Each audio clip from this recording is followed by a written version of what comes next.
Bom, aqui tá um replay, Biel, de uma mão que eu acho interessante. Eu acho que jogada em posição, aquilo que eu meio que te expliquei, que em posição tu consegue jogar qualquer duas cartas. Claro, quando vier aqui a gente vê tudo e Dudu, a gente consegue ver outros princípios mais interessantes, o básico para depois chegar no avançado. Mas só pra tu ver como jogando Deep Stack 1 contra 1 tu consegue jogar praticamente qualquer duas cartas em posição. Essa aqui é uma sessão que eu tava fazendo há pouco. Eu parei até, inclusive ela, fechei as outras mesas para conseguir gravar isso aqui. Que ainda não consigo gravar muito bem. Espero que a qualidade fique boa. Mas vamos lá apresentar alguns conceitos aqui.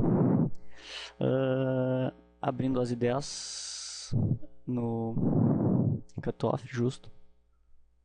O botão folda, o small blind folda, o big blind só completa. Pausei aqui o vídeo, tu pode ver que tanto ele e eu, a gente tá deep. A mesa seria 100 vezes o blind, seria $100, todo mundo sentado. Eu já ganhei um pouco, ele também ganhou. Então o jogo deep favorece mais, a meu ver, a habilidade, e tu consegue fazer mais manobras, porque o jogo mais curto tem que win de maneira mais direta. Então eu gosto de jogar deep contra as pessoas, principalmente em posição, que vai ser algo bem importante. Então esse cidadão aqui do Reino Unido, ele pagou.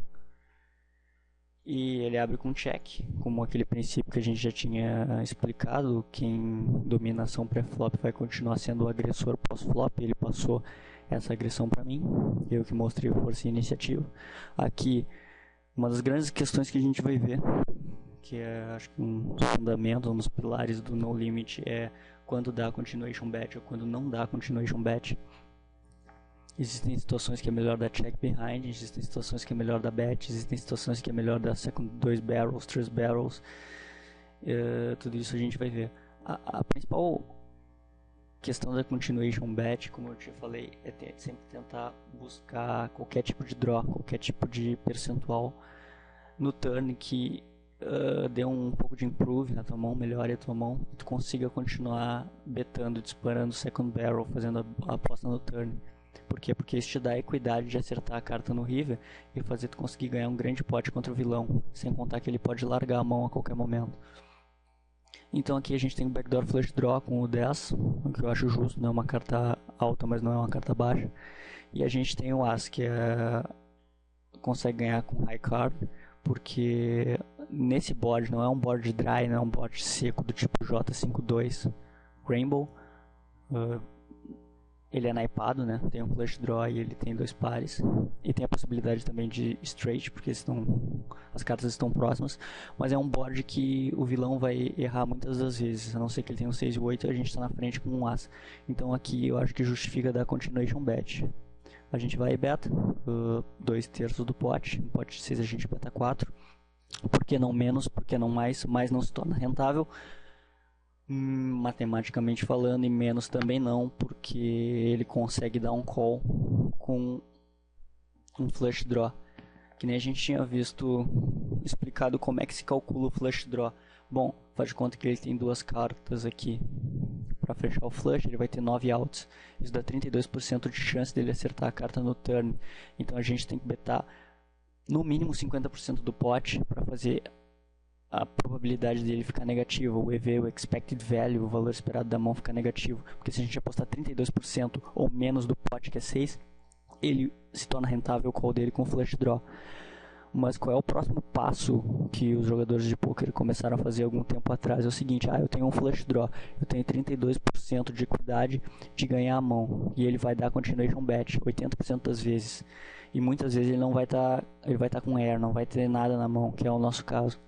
O que se torna rentável fazer, que nem eu te falei da outra vez, é tu dar um raise, que é o que ele vai fazer, ele dá um raise para 11. Por que isso aqui se torna rentável? Porque ele tem 32% de chance de acertar, mais a fold equity, que é a equidade de vezes que a gente vai largar a mão, que não vai ser baixa, porque muitas vezes a gente não vai ter acertado o flop, e muitos jogadores se assustam quando ele dá um raise, achando que ele está trincado, achando que ele está com uma mão muito forte, e vai e larga. Qual é a leitura que eu faço desse raise? É puramente flush draw. Eu não coloco ele simplesmente disse aqui que ele não tem a trinca de 8. Se ele tivesse uma trinca de 8, eu acho que ele ia dar um slow play. Ele não ia estar tentando nos afastar do pote. E não é o momento de conseguir valor. O momento de extrair valor é no river. Não é aqui. Aqui ele está simplesmente nos tirando fora do pote. Claro, aqui entra todo aquele pensamento que a gente tinha feito, que é em relação... Tu tem que pensar em relação ao nível que o cara pensa. Digamos aqui, o cara está num level de pensamento 3, tu tem que estar num level de pensamento 4, numa escala de 1 a 10. Não adianta tu estar numa escala de pensamento 10, que tu vai fazer tudo errado em relação a esse cara. Por exemplo, um nível de jogo de excelência que estivesse, sei lá, eu, Phil Ivey e Patrick Antunes jogando aqui, ele até poderia, sabendo que o flush draw é uma jogada padrão para check raise, com uma trinca dar um check raise para tentar enganar a gente. Mas não é esse o pensamento que ele tem. Ele não tem esse pensamento tão avançado. Então a gente tem que se colocar sempre um passo à frente, que seria o quê? Simplesmente o check raise para ganhar full equity e para fazer com que a gente largue a mão. E caso ele acerte o flush, ele vai ter construído um pote interessante e vai conseguir praticamente stackear a gente. Por que acontece? Por que é rentável também dar o check raise com draw? Porque quando tu acerta teu draw e o cara der call, quando ele dá call ele mostra que tem uma monster hand. Digamos aqui que a gente tinha as ou rei, 9-9, 10-10, não sei, qualquer overpair em relação a esses daqui, ou até mesmo 8 e dando slow play. Quando ele acertasse o flush, ele ia tirar todo o valor da nossa mão, ele ia conseguir stackear e puxar os $174 restantes. Isso ia fazer, às vezes que ele não acertasse, rentável, entendeu? Então por isso que essa jogada é bacana. Sabendo que ele está dando raise com flush draw, o que a gente tem que pensar? Ele só vai acertar isso 32% das vezes. Então eu vou dar uma jogada que se chama floating. Como a gente está em posição, aqui entra a importância da posição. Se a gente estivesse fora de posição, não ia conseguir fazer isso. Como a gente está em posição, a gente vai dar um float, que é o que? Flutuar. A gente vai pagar a aposta dele e ver qual é o comportamento dele no turn, porque ele é o primeiro a falar. Dado o comportamento dele no turn, a gente vai conseguir extrair um pouco mais de informação e fazer a jogada correta, certo? Então aqui a gente simplesmente flutua a jogada, cai um 3, o que pra mim não muda absolutamente nada. Não completa a sequência, não completa o draw de flush, e eu já coloquei ele na minha leitura, ele não tem 8, ele também não tem um par de 6. E ele repete a mesma jogada aqui, ele sai donk betando, que é outro conceito que a gente discutiu sexta-feira passada, que se ele tivesse uma trinca de 8, ele não ia estar dando donk bet aqui. Ele sabe que a gente está betando. Tá certo que ele puxou a ação no flop para ele, mas não faz sentido ele betar 20 num pote de 28 com um 7, com a melhor mão do jogo, uma trinca de 8, um 6-6-6, 8-8, um full house, porque ele está simplesmente nos cortando fora da mão. Ele sabe que a gente não tem. Aqui a leitura é a mesma, ele está com flush draw, ele está betando forte, que é pra gente largar fora, ou a gente simplesmente só dá o call e se bater a stage dele no river, ele conseguir tirar muito valor disso na última jogada, né? Mas qual é a interpretação que a gente tem que fazer aqui? É draw. Ele não tem. Se ele tivesse um overpair aqui, ele também teria jogado de maneira diferente. Então o que a gente consegue colocar aqui é dar um raise. Dou um raise para 42, que não precisa ser 3 vezes o pote, certo? Um raise para 42 já assusta, já coloca ele em uma situação complicada. Isso só é possível porque a gente está deep stack. Se a gente tivesse com 100 vezes o blind, a gente já teria ido all in. Eu acho que já teria desistido mais cedo, talvez não teria feito esse move. Mas como a gente está deep, ele tentou nos tirar fora, betando forte com o draw. A importância da posição é que a gente conseguiu ler isso de maneira correta, conseguiu dar um raise e ele acabou largando. A gente acabou puxando o pote. Aí tu vai dizer, claro, mas por que a gente só não deu call e esperou não completar para tentar extrair mais valor?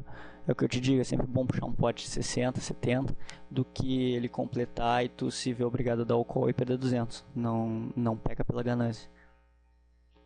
Mas é basicamente isso, uns conceitos interessantes. Eu acho que não chega a ser avançado, mas a questão do check raise com draw, por exemplo, tu saber controlar isso é bem bacana. Eu acho que é válido dar uma estudada, dar uma olhada, porque é uma jogada bem comum dos jogadores. Claro, tu pega no online os jogadores mais avançados, não que isso aqui seja muito avançado, mas em comparação ao que a gente jogou, por exemplo, no live lá no Ipiranga, não tem nem comparação. Aqui se tem uma linha de raciocínio. Pode ser que lá no Ipiranga, tu jogando e fizesse essa jogada, o cara desse um call com, sei lá, 6 e 9 e ia te ganhar. Lá, simplesmente, quando o jogador é muito ruim, tem que fazer o que a gente fez, pega e joga por valor. Se tu tem uma mão, tu beta, se não tem, tu larga. Os caras simplesmente não vão fazer nenhum tipo de leitura, só vão perder dinheiro.